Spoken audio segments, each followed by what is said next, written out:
Bah! Hey everybody, it's Julian from Raw Physique again. Okay, so today is a continuation review, install, speaker comparison, and ultimately what you have to do or what I have to do to increase the bass if you're not happy with your factory system. So I already have an install video on this guy. It's a JL Audio ported box that is powered. It's one of their powered ported boxes. I already have a review on it and the install of how I actually got this in here and got it on the back seat, so you don't lose any space, and you can just drop it down like this, put it back up, boom, and there you go. You got an 8-inch ported subwoofer that actually sounds really good, and it does sound really good. But I ended up going on a day-long drive and was listening to the radio a lot, and when I would start rocking out to some of my favorite songs, rap, metal, classical, punk, pop, freaking Taylor Swift, whatever it is, this was getting me about 70 or 80% there. It's definitely loud enough to set off the hearing alarm on the Apple Watch. If you're in an environment that's too loud, the Apple Watch tells you that you need to turn it down, otherwise you could suffer hearing loss. This will get you there, but I want to get there 100%. So hence why I actually ordered a JL Audio 6.5-inch ported sub, which is, oh god, it's heavy, which is right here. Here's the size comparison to them. I was gonna get this guy and put it behind this back seat right here. So this seat, if you got a truck and everything, you know, blah blah blah. This seat folds down. You could look back behind here. You'd think there's room back there for this, but there is not. This 6.5-inch ported box sub straight from JL Audio, it's non-powered by the way, will not fit behind here, even with removing the insulation and everything. Unfortunately, it won't fit behind here. So I was gonna rig it up anyway and slide it underneath the seat, either next to this guy or just underneath this seat, and just have it be kind of loose in the back seats, at least underneath the seat, because I don't want to lose any of this space right here in the back seat for, you know, carrying or hauling stuff. I still want to have, you know, all the room I can. I also got a Rockford Fosgate punch, a shallow mount 8-inch subwoofer that I was gonna put in behind here, the double seat. There's a factory subwoofer that's their Sony upgraded system for these F150s, and yeah, that subwoofer really sucks. Like, I didn't even know I had a sub originally when I got the truck, because it just, there's no bass. So anyway, before I go too much on a tangent with all this, let me just let me explain this video real quick. So I bought all these subs, did measurements, and I was going to add that 6.5 ported box along with this 8-inch box that's ported and pre-powered with that Rockford Fosgate 12-inch that I was going to put into the sealed box of the factory subwoofer. And I was going to use my old Alpine 1000-watt amp to run, I think it's called parallel or daisy chain wiring, one of the two, to power the 6.5-inch and the 8-inch sealed that I'm installing. So to try to make a long story short, I ended up calling JL Audio and asking the tech on there a couple simple questions. And I was like, blah, blah, blah, hooking up this amp, blah, already have a preamp sub that I got from you guys, and I'm gonna hook up this other stuff. So anyway, he informed me, this is pretty crazy, he informed me that if you have different size subs and different kinds of boxes, that the sound frequencies playing over those subs, if it's trying to play the same frequency and they're slightly off, but they line up enough, they cancel each other out. So your system ends up sounding like shit. It doesn't sound like you have that much bass, and it's very irregular in the sound. So then I was completely mortified because I just bought all this shit of different size speakers, different types of boxes to try to have a variety of bass, and that's not the case. And when I looked it up online and watched an excessive amount of YouTube videos on it, it's not the case at all. Like, it's very difficult to get everything to line up. You literally have to adjust the frequencies of each speaker and all that shit, which I don't understand. I feel like ICP trying to explain how magnets work. Water, fire, air, and dirt.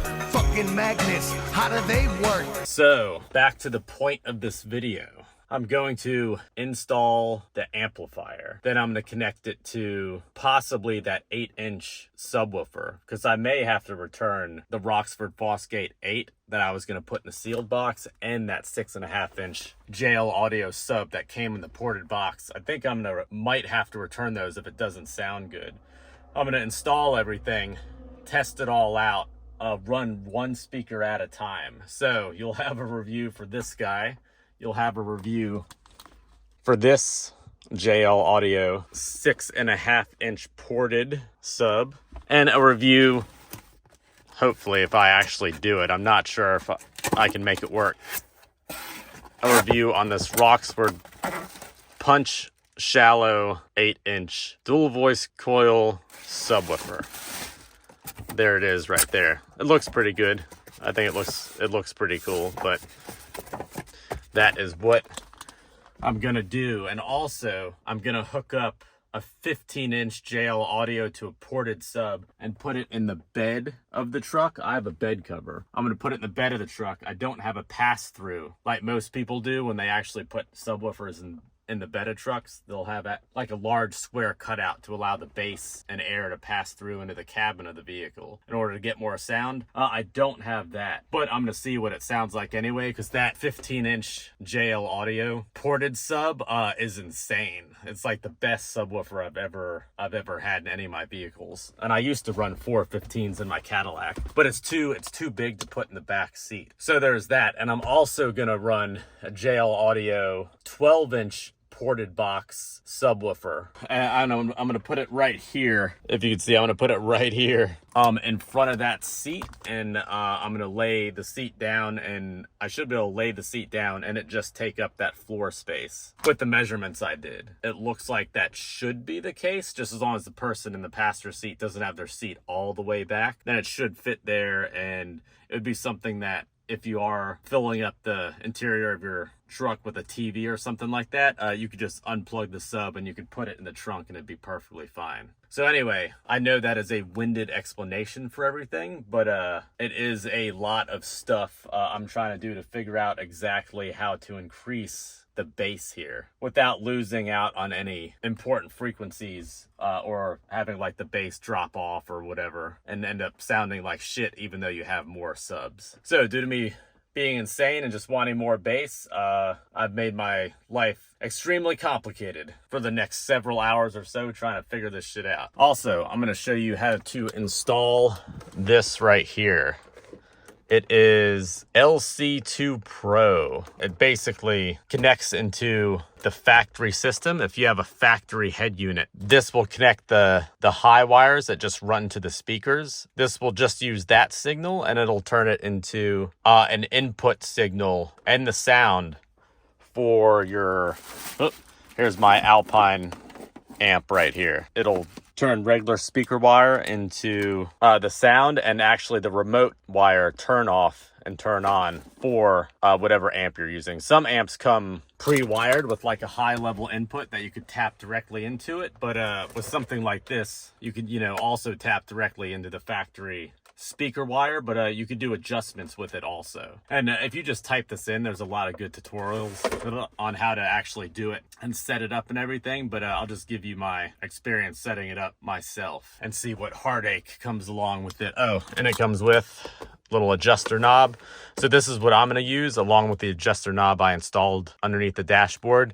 I could turn off each amp and run turn off each subwoofer and run each subwoofer independently, so I could hear if I'm actually losing sound quality, and I could see what subwoofer sounds best. But okay, I've been rambling on about this forever, so yeah, let's jump on it. Okay, so I finished rerouting the wires for the amp and the sub. I'm going to show you what I did, and I'm going to show you where they're all located. Okay, so I was going to originally have my amp and the LC2 Pro, I was going to have that behind this seat. So come around to here.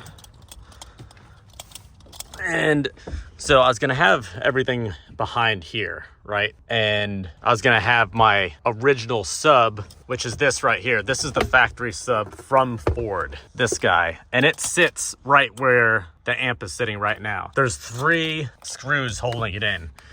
There's a screw here, a screw right where my finger's pointing, like right there, and then this screw up here. That all holds in the original factory sub. Here's the connector, which I ended up just cutting the other clip to this connector that feeds the subwoofer, because that's what I tapped into with this guy right here. I clipped those wires and fed them with using just extra spare wire, fed them to this, and then my other 8-inch sub that's right here, and I'll show that to you. So yeah, here's the other 8-inch sub. This is the Ported 8-inch JL Audio Powered Subwoofer, which I did the install on in another video. And here's fabric that I use just to cover up the wiring and the gain access and all the little controls right here.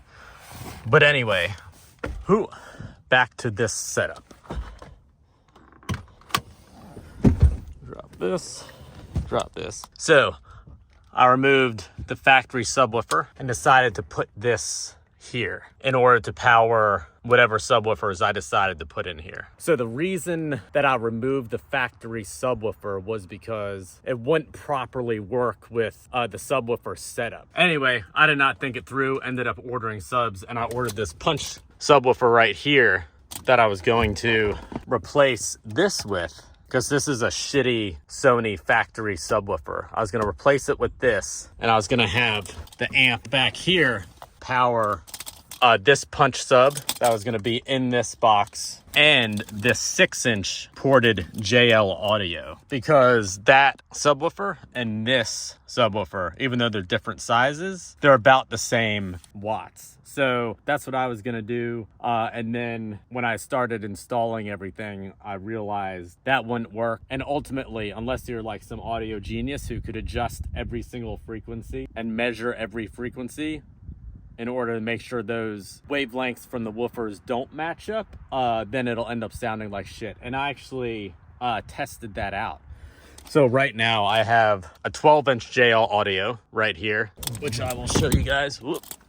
So come around this side, 12-inch JL Audio ported right here. And I could adjust that with one of those adjusters, like the amp adjusters that you could adjust the volume level. I have two of those, one for my 8-inch JL Audio and the other one for the 12-inch. So here's my 8-inch one, and this cable right here, this is just, I rigged this up here to this guy, and this is for my 12-inch. So I tried recording the sound by playing one subwoofer and having that going, and then adjusting the volume on the other subwoofer up so you could see where, or like hear the sound of where the wavelengths actually meet. And it is this, when that happens, it does sound distorted. It's both of them don't hit as hard, and it actually sounds like shit. So all those forums and people online talking about it in YouTube videos, they're all right. It does sound like shit if you have different subs that end up meeting like on the same wavelength. Let me come back around here. That being said, that's why I did not install that subwoofer into this box and have the original box right here with just, you know, that new sub in it powered by the amp that I have installed. So basically, reasoning for that is this sub in this box, regardless of what amp you have, is not gonna hit as hard as the JL Audio 8-inch ported box here. So if I had to choose one or the other, I would choose this, the Ported JL Audio. Unless this is going to be your only subwoofer, then doing something like getting a shallow mount sub, putting it in here, and then running your own amp would be a good idea. But I know that won't be enough for me because the 8-inch ported box is not. Make a long story short. So what I'm gonna do is I'm going to actually do a comparison video between the 6-inch JL Audio ported with my own amplifier, then the Ported JL Audio that I have installed right here. I'm gonna do the comparison with this guy also, what this sounds like in the back here, because I think it actually fits pretty good, the 12-inch. And you know, this box has this little, I don't know, it's almost like a table you could just put something on. But anyway, gonna do this guy right here, which is 12-inch JL Audio in a ported box. And I'm going to play a comparison with this 15-inch ported which sounds completely awesome. I'm gonna do the comparison on the inside of the vehicle. Then I'm going to walk around the vehicle. One side of it, I'm gonna have the windows open. The other side, I'm gonna have the windows up with the volume set to about 75%. That way you guys could hear as well as you can. I know it's hard on a cell phone. You can't really capture like good sounds or anything like that, but you should be able to tell a difference between the 12 and the 6.5 right here. But anyway, I'm gonna do that, walk around the vehicle. I'll post up which subwoofer it'll be, like up in the corner, so you can see what size the sub is. And it will be running at 75% like on the radio up here. So the song will probably change. I can't stream music while I'm videotaping on my phone. So the song will change, but I'll try to find something, you know, across the radio with kind of the same bass notes, so you could like tell a difference. And I'm gonna have to cut the video up while I'm walking around because I don't want to get hit with copyright. Don't want the video taken down. So I'm going to do that in 1 second. I'm just gonna show you how this is hooked up real quick.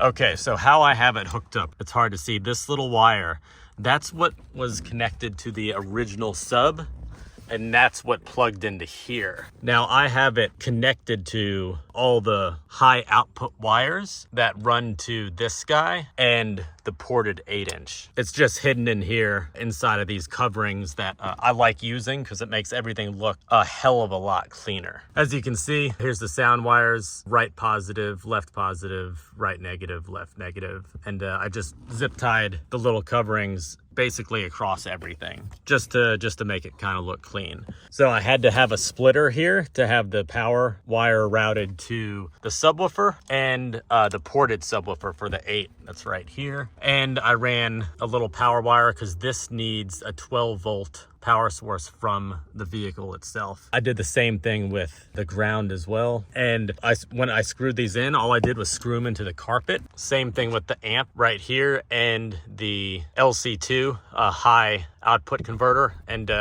it's on there good. These are literally on here good. I feel perfectly safe driving them around. Now the amp that I have mounted to right here, I've mounted 2 upper mounts to this, but it is laying completely on the floor, and I kind of used this large screw, whatever the hell it goes to kind of prop this up with. So it's in there good. I did not want it sliding around. If it slides around, it can cause issues. With the wires being tugged on, you do not want the power wire or the ground to sever, because that would not be good. That could create sparks, fires, destroy things. So you got to be very mindful and careful with that. The power wire that I have right here, I put just another covering on it so it would look good.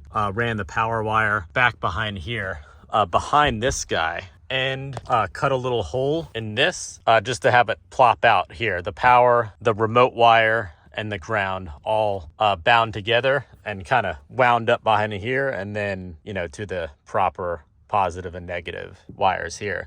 And the remote wire coming from this LC Pro, which is great. It has a remote output that I ran along here with the coverings and met up with the power covering here, and then let it kind of feed down there. So anyway, that's probably enough with all the wiring. If you have any questions, feel free to ask. If you have any other different type of wiring that you've done to your truck or are gonna do, feel free to let me know. But I think this looks pretty decent for what it is. It's behind, you know, behind the seat. Here's the original factory amp that runs the speakers and everything. So can't remove that. If you remove this and have different like amps running your highs and everything all around the truck, good for you, because that's way above my pay grade trying to figure that shit out. This was hard enough.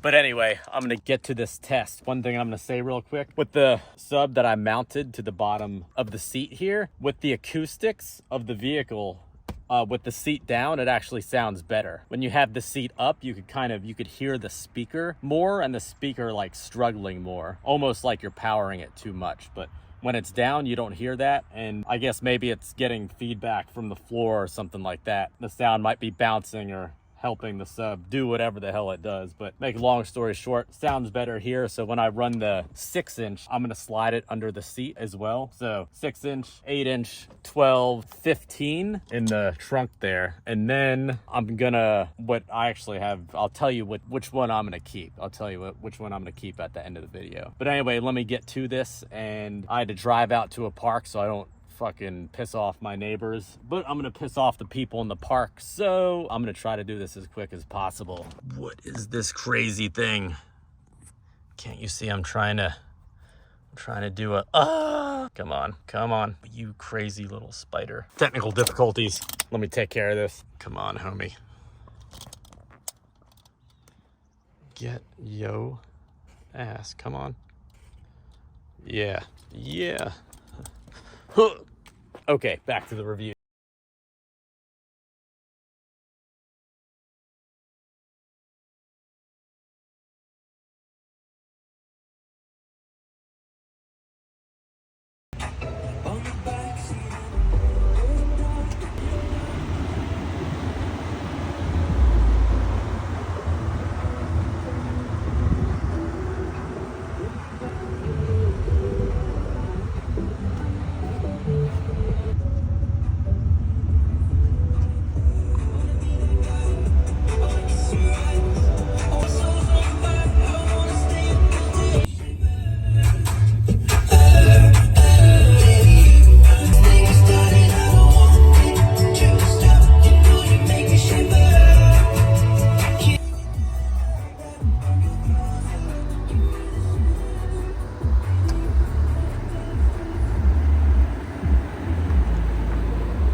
So first thing I want to say is it is not a good example of how speakers or bass hits when you're recording it on a phone and the phone's trying to pick up all the audio and all the bass, and you're probably watching it on a phone also. So as for telling how hard bass is hitting for the phone or anything like that, it is not going to be 100% accurate or really a good representation. I was just trying to give some type of an example besides just my own personal opinion on how they sound, because everyone's opinion is different. Second of all, it took me an hour and a half to shoot that, because normal FM radio stations, I haven't listened to them in a while, but they fucking suck. And there were so many commercials across the entire FM radio that I was listening to, trying to get songs that were kind of accurate to each other with bass. It literally took an hour and a half to shoot that. So sorry, not a good representation of song versus song versus song for each individual speaker. That being said, you still should be able to tell that some of the speakers hit harder than others, or the bigger speakers hit harder than the smaller ones. Now, number 3,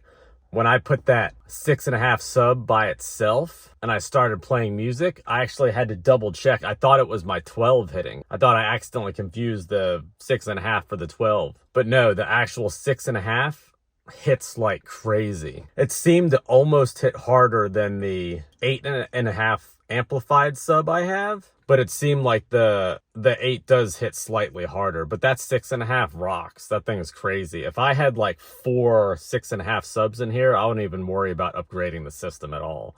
That's how hard that hit. Now, that being said, there is a difference, a big difference between like the 6.5 and the 15-inch subwoofer hitting deeper bass notes. The 15-inch hits way deeper bass notes. And then, you know, it does coincide with the size, right? With these at least. So the 6.5 can't hit bass notes as hard as the 8. 8 can't hit as hard bass notes as the 12, and the 12 can't hit bass notes as hard as the 15. That being said, if you do have limited space, then you got to go with whatever the hell will fit. But that 6.5 is really good, and I was super impressed by it. If you pump it full of watts, it does start to distort before the 8, the 12, or the 15, of course. That being said, still super impressive. That damn thing is impressive. So the setup that I'm going to keep, right? That setup is going to be the 15 in the trunk and the 12 in the back seat. Yeah, I know the 12 takes up space, but at the moment it is worth it to me to have the 12 in there. And I like how hard it hits. It hits a lot harder having that sub in the trunk too. So the 12 hits hard, sounds good on the outside of the car.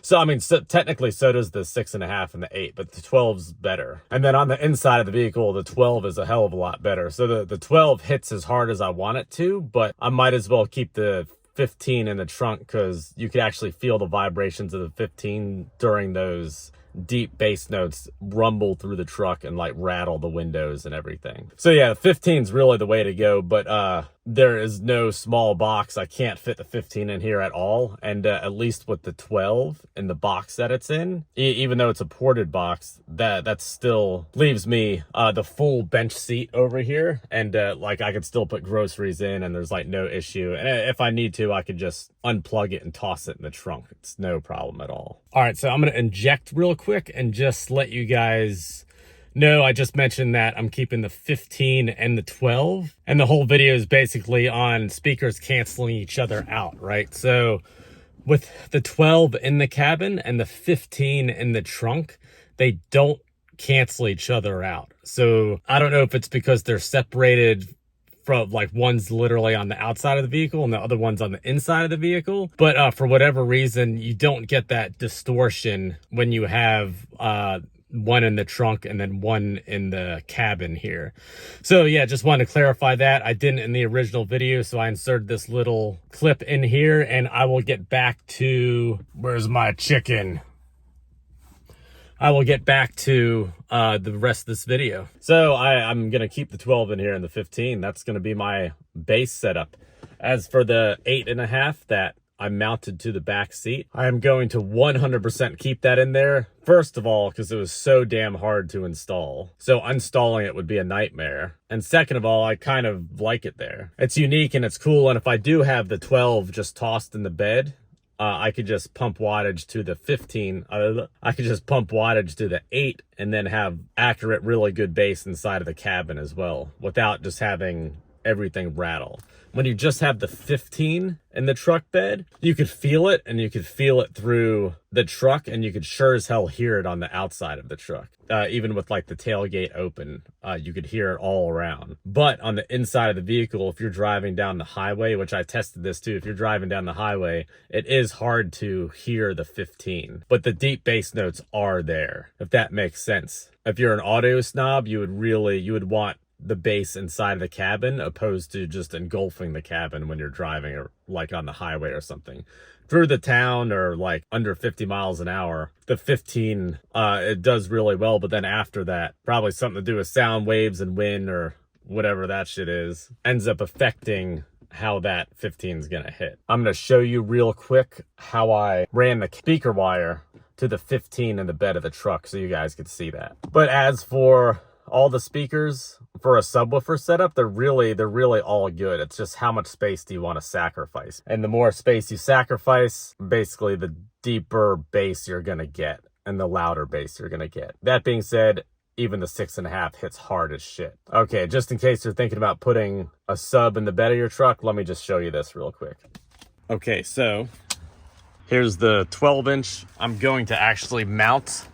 I'm gonna have self-tapping screws and mounts, and I'm gonna mount this here with quick connects, so I can just undo it that are kind of the connects themselves being flush with this, like unclap it so it doesn't slide around while it's actually harnessed in, and just make it more movable, because the box does slide around when I'm driving, very minimally though, nothing crazy, but it does slide around. And I'm gonna hide these wires as well and put these plastic coverings on them just to make it more uniform and hide the wire, but that is gonna happen a little later. So the way I have it set up right now is from the subwoofer. It runs one set of cables to this. Let me show you. Flip upside down. Oh, that won't work. Hold on. So one set of the cables runs to this, and then I have a splitter in here that runs the cable from the amp to the subwoofer in the trunk. So it goes amp to subwoofer and then split in here to the trunk. So it's one line with a 2 ohm amp. That's what I had to do. I think it's called daisy chaining, but I'm not 100% sure. Dropping this down, you could kind of barely see that red tubing right there. That runs behind this. God, since I like you guys, I'll show you. I did not want to do this, but it's kind of annoying to pull this down.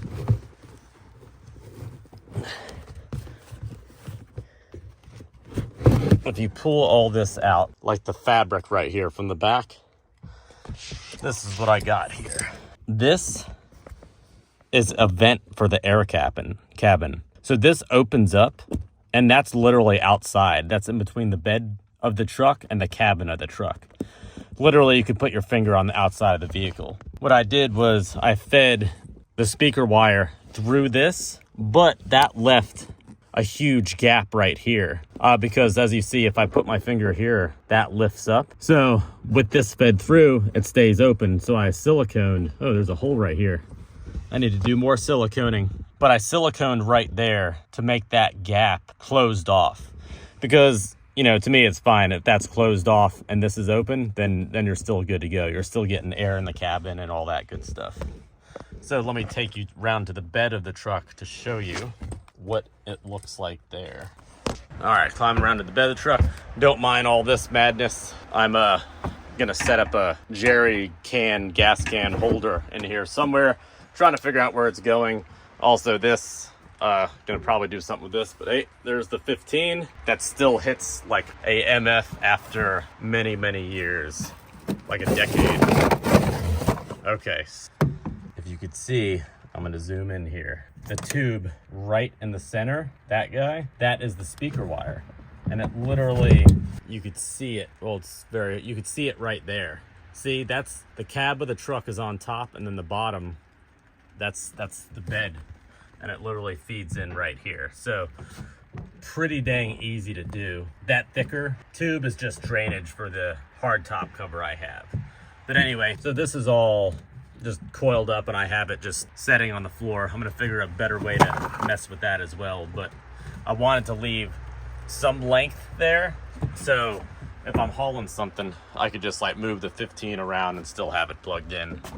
So yeah, I'm keeping the 15 and the 12. That is it. If you guys have any questions or comments, please leave them down below. I'll try to answer them. If you want any more videos like this to mess with your truck stereos and workout videos, please subscribe over here, and check out some of the other assortment of videos I have over here. All right, y'all, that's it for today. Peace.